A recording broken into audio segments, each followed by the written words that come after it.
Hello friends, आइए हमारा जो आज का टॉपिक है भारतीय पुनर्जागरण, इंडियन रेनेसां।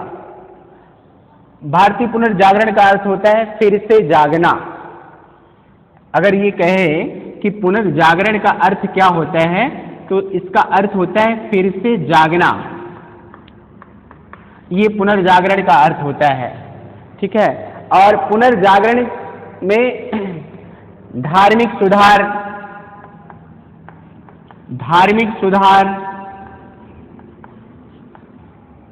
सामाजिक और सांस्कृतिक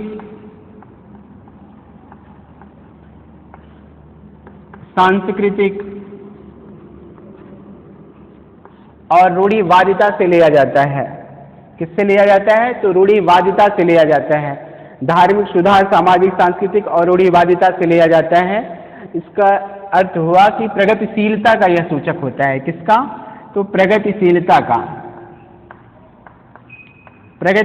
का सूचक होता है। ये जानते रहिएगा, जब भी आपसे पूछा जाए कि पुनर्जागरण किसका सूचक होता है तो प्रगतिशीलता का सूचक होता है। जहां तक रूढ़िवादिता का अर्थ है तो रूढ़िवादिता का अर्थ होता है जो पुरानी परंपराओं में जकड़ा हो, नई चीजों को आने नहीं देता, उसको ही रूढ़िवादिता कहते हैं। पुरानी परंपरा से तात्पर्य, जैसे ये कहें कि किसी ने कहा कि बिल्ली रास्ता काट दिया तो आगे नहीं जा सकते।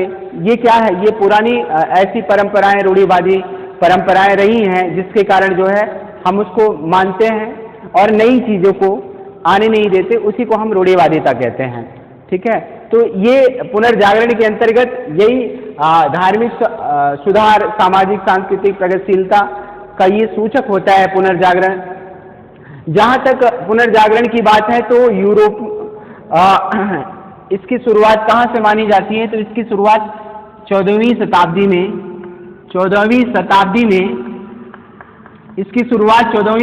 में इटली से मानी जाती है। कहाँ से मानी जाती है?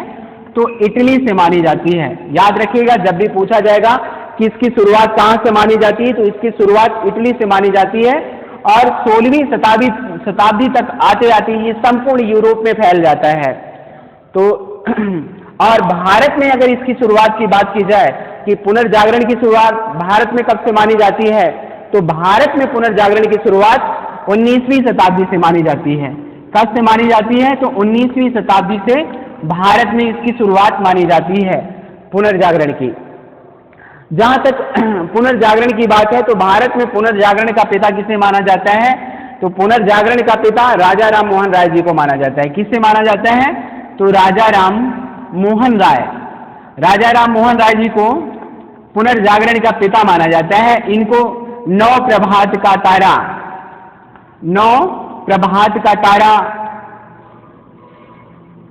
पुनर्जागरण का पिता और आधुनिकता का पिता आदि नामों से भी जाना जाता है। तो ये जानते रहिएगा कि पुनर्जागरण का यहाँ से क्वेश्चन 100% पूछा जाएगा कि पुनर्जागरण का पिता किसे माना जाता है? तो राजा राम मोहन राय जी को। जहां तक राजा राम मोहन राय की बात है तो राजा राम मोहन राय का जन्म कब हुआ था? तो इनका जन्म 1774 में हुआ था।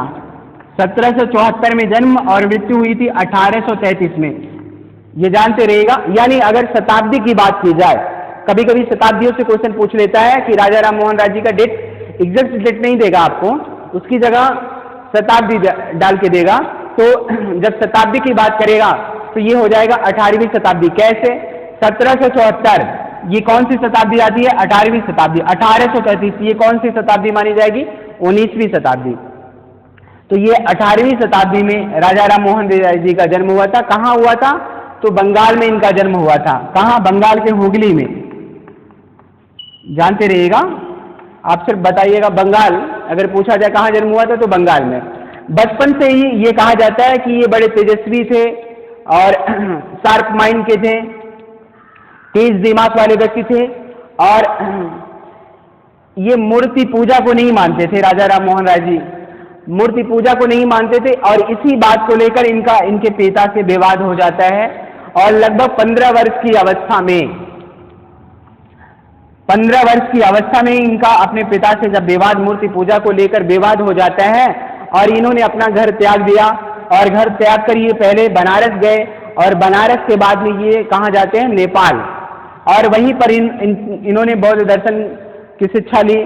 बौद्ध दर्शन से ये प्रभावित हुए और उसके बाद जब पिता की मृत्यु हो जाती है 1803 में इनके पिता की मृत्यु हो जाती है। 1830 में पिता के मरने के बाद और ये वापस आए और अंग्रेज गवर्नर जॉन डिग्बी की संपर्क में आकर, जब ये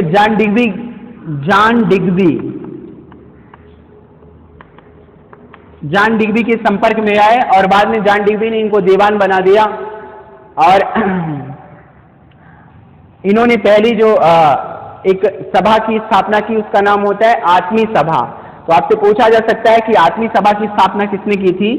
तो आत्मी सभा की स्थापना राजा राम मोहन राय जी ने किया था। कब किया था? तो 1815 में, याद रखिएगा। आत्मी सभा, वेदांत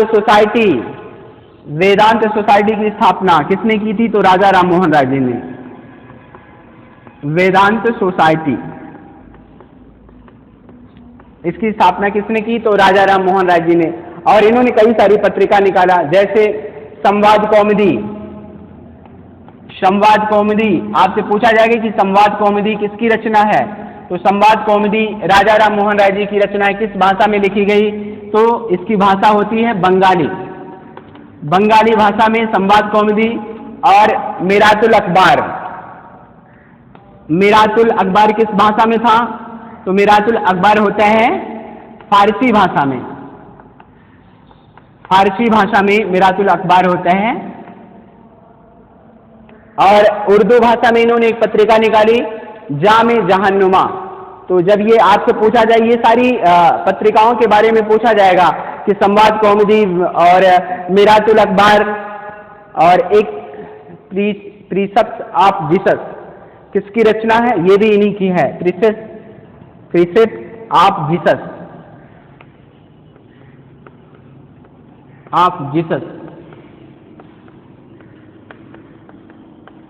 तो ये सारी रचनाएं किसकी हैं? राजा राम मोहन राय जी। राजा राम मोहन राय जी के बारे में ये कहा जाता है कि ये कई सारी भाषाओं के ज्ञाता थे।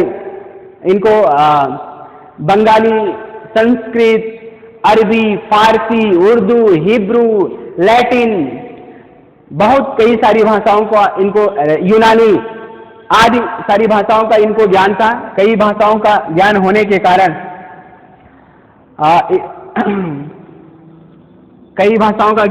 के कारण इनके विचारों में भी कई सारी चीजों का सम्मिश्रण देखने को मिलता है।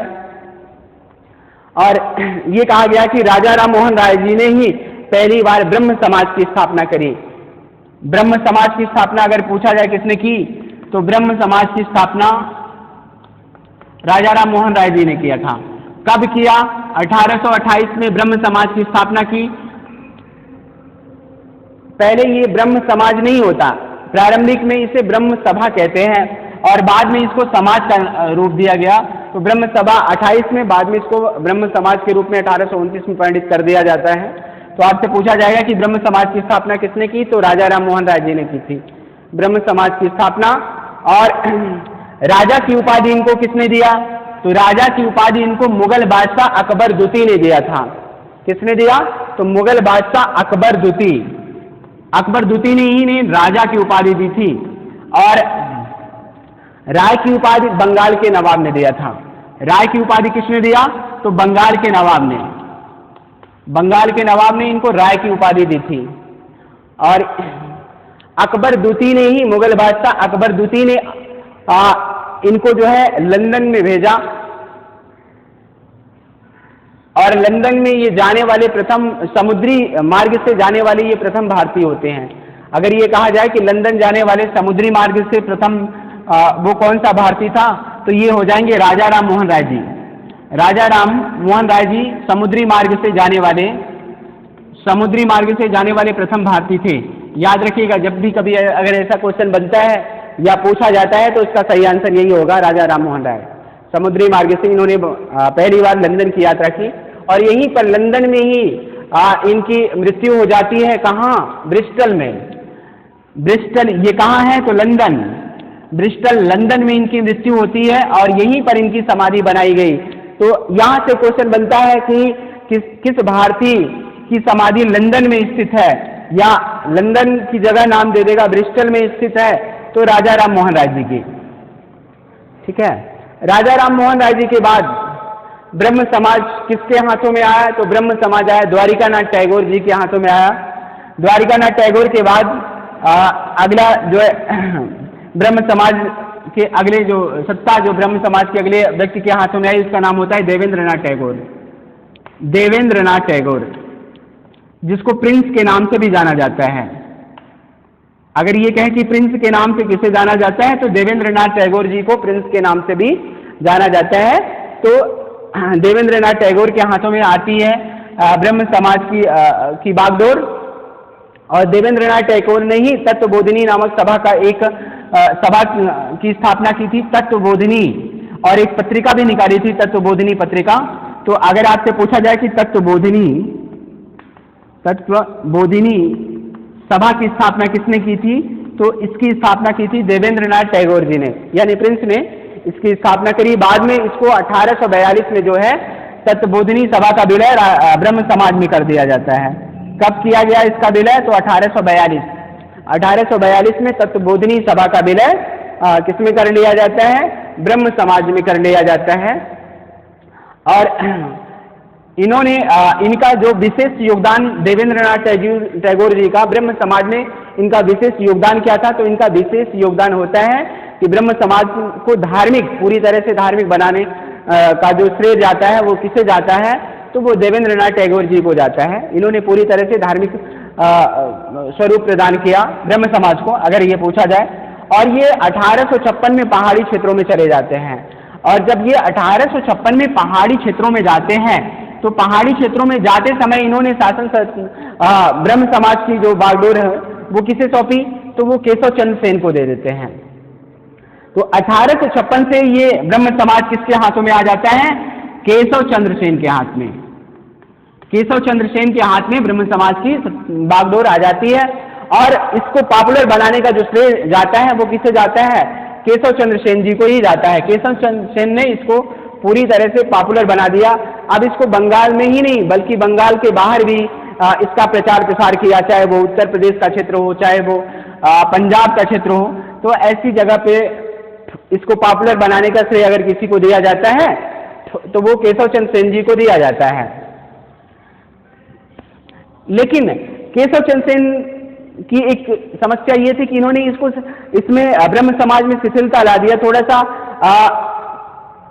इनके विचारों में भी चूंकि बहुत लचीलापन था, और इसी के कारण इन्होंने क्या किया कि ब्रह्म समाज में वो मुस्लिम धर्म की पुस्तकें, ईसाई धर्म की पुस्तकें, पारसी धर्म की पुस्तकें आदि का जो है यहाँ पे पठन प्रारंभ हो जाता है। और बाद में जब देवेंद्रनाथ टैगोर जी वापस आते हैं, तो वापस आने के बाद जब उन्होंने ऐसा देखा तो उनको बड़ा क्रोध आया, और उन्होंने केशव चंद्र को से ब्रह्म समाज की बागडोर अपने हाथ में ले लेते हैं, और इनको ब्रह्म समाज से बाहर निकाल दिया गया। जब केशव चंद्र सेन को ब्रह्म समाज से बाहर निकाल दिया, तो केशव चंद्र जी ने एक नए समाज की स्थापना करी, जिसका नाम होता है आदि ब्रह्म समाज। क्या नाम होता है? तो आदि ब्रह्म समाज। आपसे पूछा जाए कि आदि ब्रह्म समाज की स्थापना किसने की थी? आदि ब्रह्म समाज या भारतीय ब्रह्म समाज, दोनों नाम जानते रहिएगा, कभी भी पूछा जा सकता है, चाहे आदि ब्रह्म समाज चाहे भारतीय ब्रह्म समाज। भारतीय ब्रह्म समाज की स्थापना किसने की? तो ये हो जाएगा केशव चंद्र सेन। केशव चंद्र सेन जी ने 1872 में इसकी स्थापना करी, आदि ब्रह्म समाज या भारतीय ब्रह्म समाज की, और इसी में 1872 में इसकी स्थापना करी। और 6 वर्ष बाद यानी 1878 में इसने विवाह की जो उम्र है उसको 14 और 18 निर्धारित किया, और ब्रह्म विधि से विवाह को मान्यता दिलाई। किस विधि से? तो ब्रह्म विधि से, ब्रह्म विवाह विधि से इन्होंने विवाह को मान्यता प्रदान की। और इसमें उम्र कितनी रखी गई? 18 और 14। लड़के की आयु 18 वर्ष और लड़की की आयु 14 वर्ष। ये विवाह की उम्र निर्धारित की गई।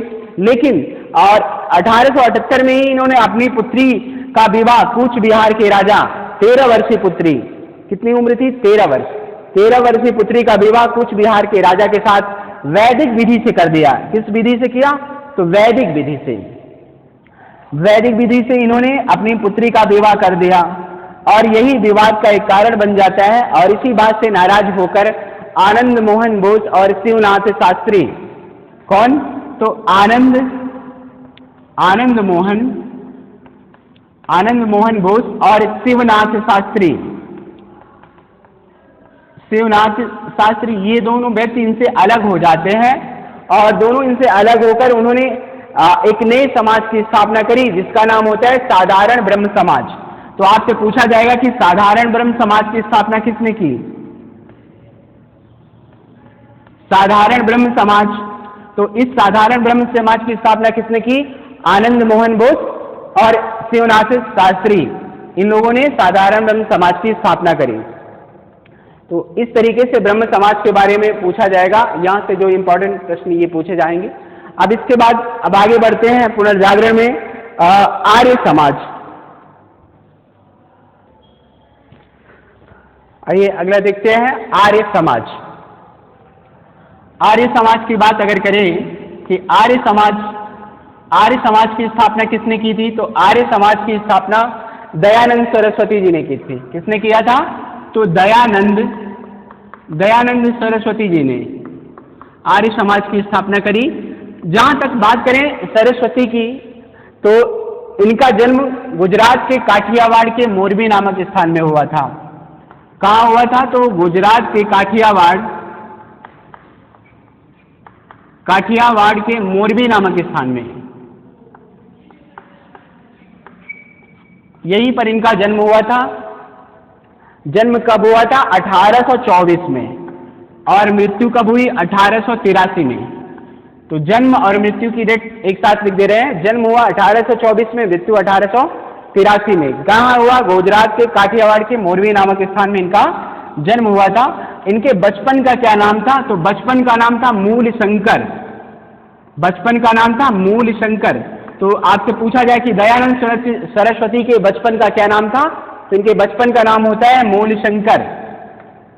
21 वर्ष की अवस्था में इन्होंने गृह त्याग किया था। कितने वर्ष की अवस्था में गृह त्याग किया? तो 21 वर्ष की अवस्था में इन्होंने गृह त्याग किया। और गृह त्याग करने के बाद इनकी मुलाकात होती है मथुरा में बिरजानंद सरस्वती से। इनकी मुलाकात बिरजानंद से, स्वामी बिरजानंद से होती है। बिरजानंद जो अंधे थे इनसे मुलाकात होती है। मथुरा के संत थे बिरजानंद, इनसे इनकी मुलाकात होती है और इन्होंने बिरजानंद को अपना गुरु मान लिया। तो अगर कहा जाए कि दयानंद सरस्वती के गुरु का क्या नाम था? तो बिरजानंद, याद रखिएगा। और किसके कहने पर इन्होंने अपना नाम दयानंद सरस्वती रखा था? तो ये जानते रहिएगा, पूर्णानंद सरस्वती के कहने पर ही इन्होंने मूल शंकर से अपना नाम दयानंद सरस्वती रख लिया था। पूर्णानंद सरस्वती के कहने से,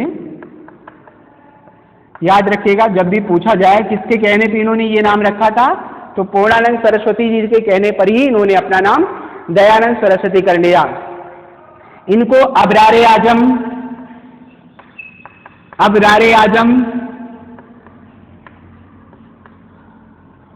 अशांति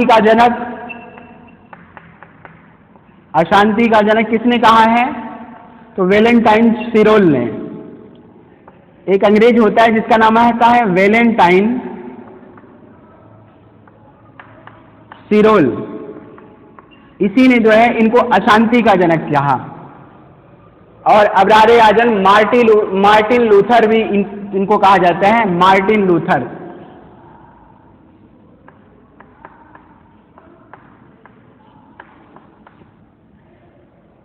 ये इन नामों से इनको संबोधित किया जाता है। जानते रहिएगा, कभी भी आपसे पूछा जा सकता है। ठीक है। आगरा में इन्होंने पाखंड खंडिनी पताका फहराई। तो आपसे पूछा जाएगा कि किसने पाखंड खंडिनी पताका फहराई? तो दयानंद सरस्वती जी ने।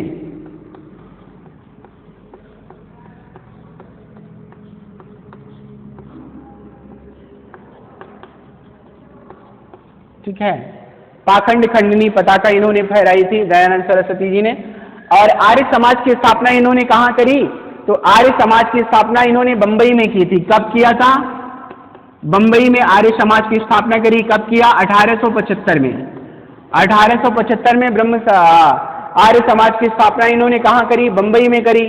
और 1877 में इसका मुख्यालय किससे बना दिया?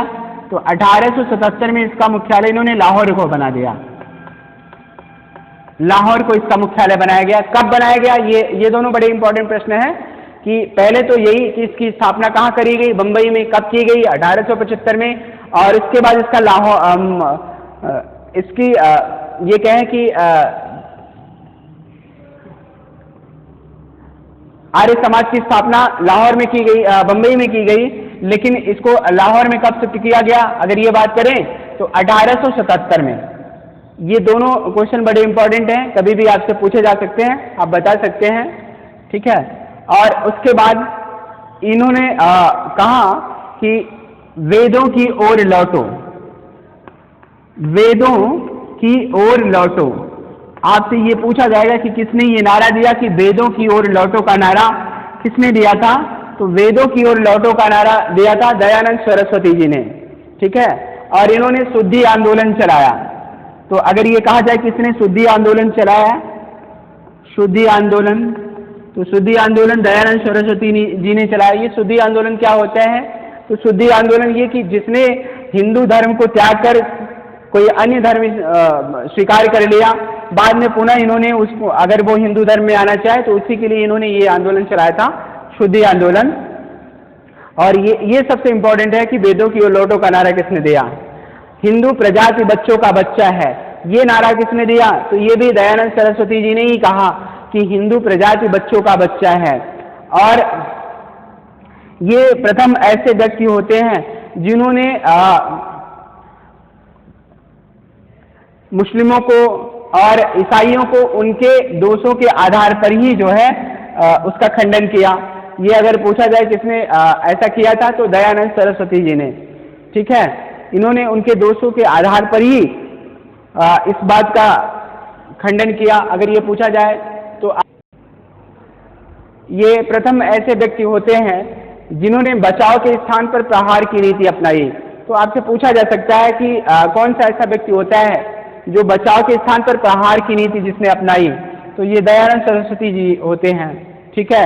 इन्होंने स्वदेशी, स्वराज, स्वशासन जैसे शब्दों का इस्तेमाल किया।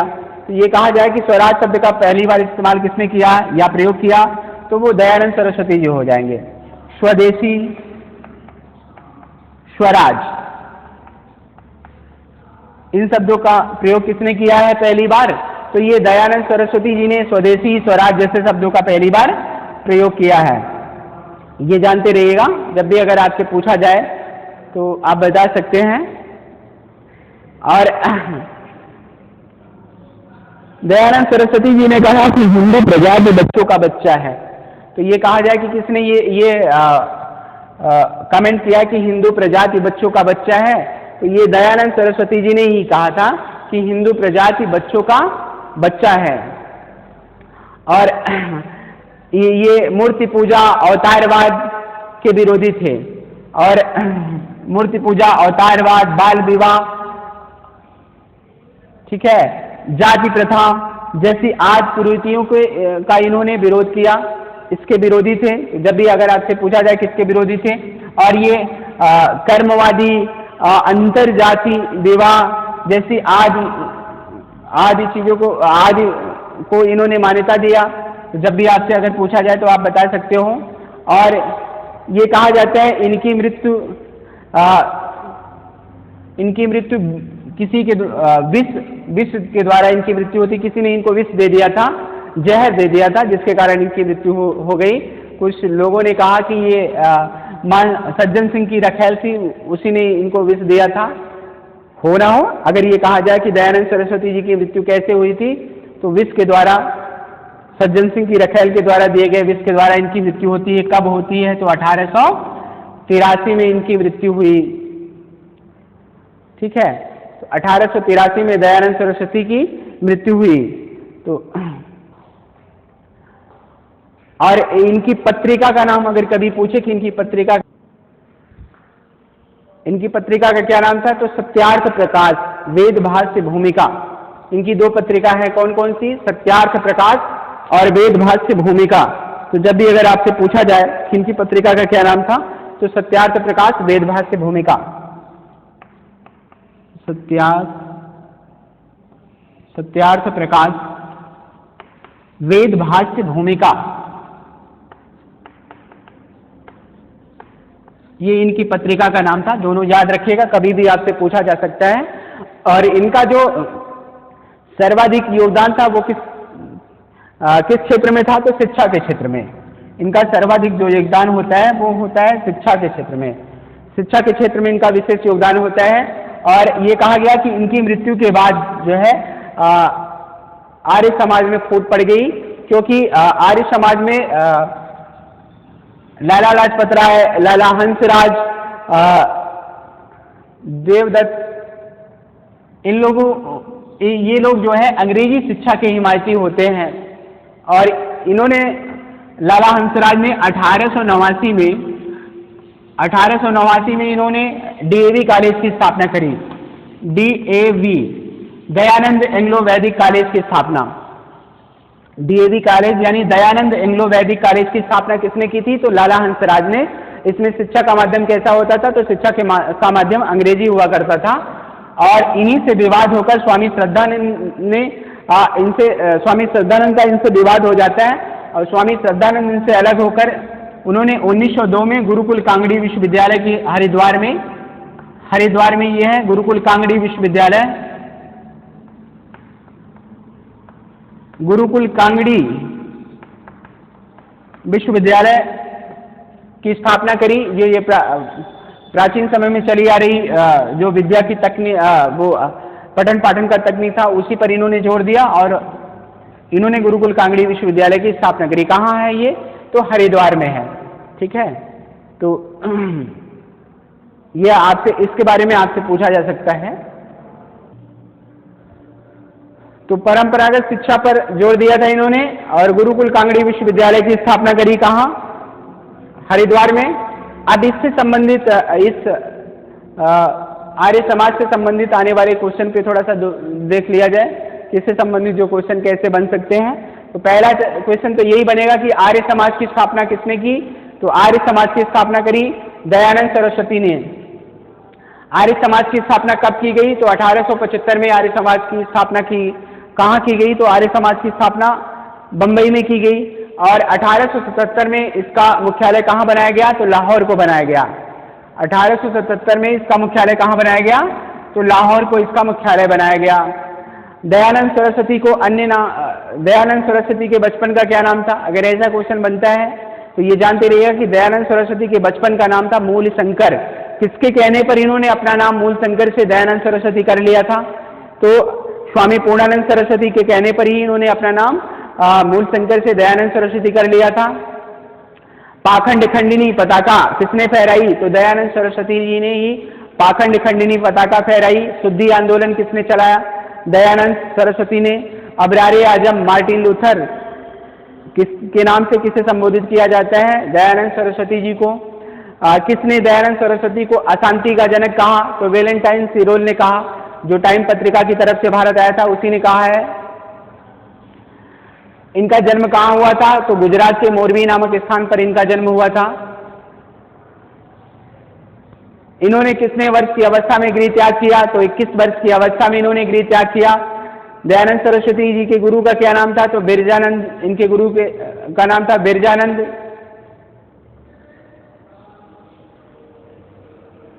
वेद भाष्य भूमिका किसकी रचना है? तो वेद भाष्य भूमिका जो है दयानंद सरस्वती की है। और सत्यार्थ प्रकाश किसकी रचना है? ये भी पूछा जाएगा। तो दयानंद सरस्वती जी की ही है सत्यार्थ प्रकाश। किसकी मृत्यु? विष के द्वारा किसकी मृत्यु हुई? अगर ऐसा क्वेश्चन बनता है तो भी हो जाएगा दयानंद सरस्वती जी की। सज्जन सिंह की रखेल के द्वारा दिए गए विष से इनकी मृत्यु होती है। ठीक है, ऐसा माना जाता है। और सर्वाधिक, आर्य समाज का सर्वाधिक प्रभाव किस पर पड़ा? तो शिक्षा के क्षेत्र पर पड़ा। डीएवी कॉलेज की स्थापना किसने करी? लाला हंसराज ने। गुरुकुल कांगड़ी विश्वविद्यालय की स्थापना किसने की? तो गुरुकुल कांगड़ी विश्वविद्यालय की स्थापना श्रद्धानंद ने की थी, स्वामी श्रद्धानंद ने। जब भी पूछा जाए तो आप बता सकते हो। इस प्रकार से इससे संबंधित आने वाले जो क्वेश्चन हैं ये सब पूछे जाएंगे, ठीक है। तो आज का ये जो पुनर्जागरण के हमारे चाहे वो ब्रह्म समाज हो चाहे आर्य समाज, ये दो टॉपिक ऐसे थे जिनके बारे में हमने चर्चा करी। रही बात अगर ब्रह्म समाज के बारे में क्वेश्चन पूछा जाए तो आपसे पहला तो यही हो जाएगा कि ब्रह्म समाज का संस्थापक किसे माना जाता है, तो राजा राम मोहन राय जी को। आर्य ब्रह्म समाज या भारतीय ब्रह्म समाज का संस्थापक किसे माना जाता है, तो वो हो जाएगा केशव चंद्र सेन जी को। और साधारण ब्रह्म समाज की स्थापना किसने की, तो आनंद मोहन बोस और शिवनाथ शास्त्री ने साधारण ब्रह्म समाज की स्थापना करी। पुनर्जागरण का पिता किसे माना जाता है, तो हो जाएगा राजा राम मोहन राय जी को। हिंदू कॉलेज, कलकत्ता में हिंदू कॉलेज की स्थापना किसने करी, तो राजा राम मोहन राय जी ने डेविड हेयर नामक घड़ीसाज के सहयोग से इन्होंने कलकत्ता में हिंदू कॉलेज की स्थापना करी थी, ठीक है। तो ये सभी सारे क्वेश्चन इससे संबंधित पूछे जा सकते हैं। आज के वीडियो में इतना ही, धन्यवाद।